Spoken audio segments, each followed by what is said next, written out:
रजनीश जी, जो झिंगुर वर्ड बोला या फिर लप्पू बोला या फिर कुछ और, क्या ये अपराध की श्रेणी में आते हैं? जो विवादित, जिसको एपी सिंह साहब जो है विवादित टिप्पणी बता रहे हैं, वो भी मीडिया के द्वारा ही डाली गई है। उसके द्वारा उस सोशल मीडिया पे उसको अपने आप नहीं डाला। मेरी माँ भी कई बार मेरे को इस तरह का उच्चारित कर देती है, तो उससे नहीं है। ये एक सीनियर महिला है, इस गांव की है और इनका कोई द्वेष तो है नहीं। जिस व्यक्ति की मानहानि हुई है उस व्यक्ति को कोई फर्क नहीं पड़ रहा है, वकील साहब को पड़ रहा है।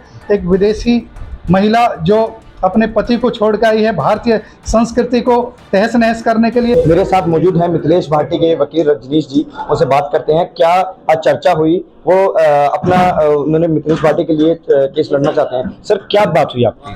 देखिए, मिथिलेश भाटी जी की तरफ से हमें, गीता भाटी जी की तरफ से, मिथिलेश भाटी जी की तरफ से एक आया था कि जी मुझे जो है एक दिल्ली के वकील साहब का द्वारा नोटिस देने की बात कही जा रही है सोशल मीडिया पर।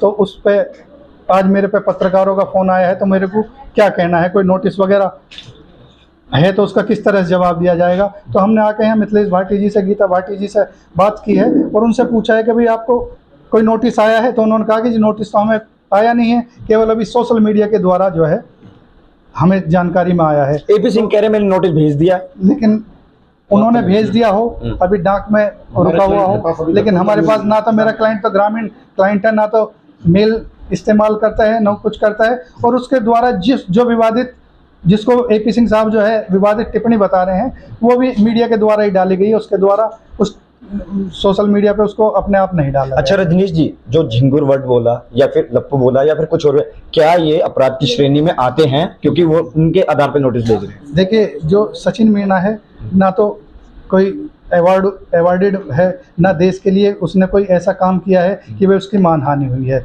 तो यहाँ की ग्रामीण परिवेश की भाषा है। मेरी माँ भी कई बार मेरे को इस तरह का उच्चारित कर देती है, तो उससे नहीं है।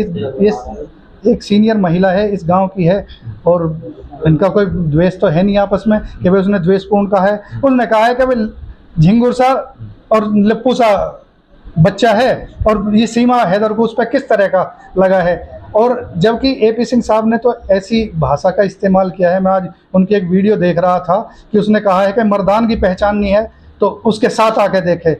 तो इस तरह की भाषा एक सीनियर अधिवक्ता को कहते हुए, ये मर्यादित भाषा में नहीं है। मेरा अपने सीनियर अधिवक्ता को है कि जो भाषा है ना, आप मीडिया पे बैठ के, आप देश के जाने माने वकील हैं, आपने एक बहुत बड़ा केस किया था, उसमें आपको प्रशंसा मिली है, लेकिन ये नहीं है कि आप अपनी मर्यादित भाषा को भूल जाएंगे और इस तरह की टिप्पणी करेंगे एक महिला के। सीमा ने तो ये देखा था, मुझे फर्क नहीं पड़ता कुछ भी कहने दो। आप जब सीमा पे फर्क नहीं पड़ रहा, एपी सिंह साहब तो इससे केवल इसी बात को तो प्रख्याति पाना चाहते हैं। जो जिस व्यक्ति की मानहानि हुई है उस व्यक्ति को कोई फर्क नहीं पड़ रहा है, वकील साहब को पड़ रहा है।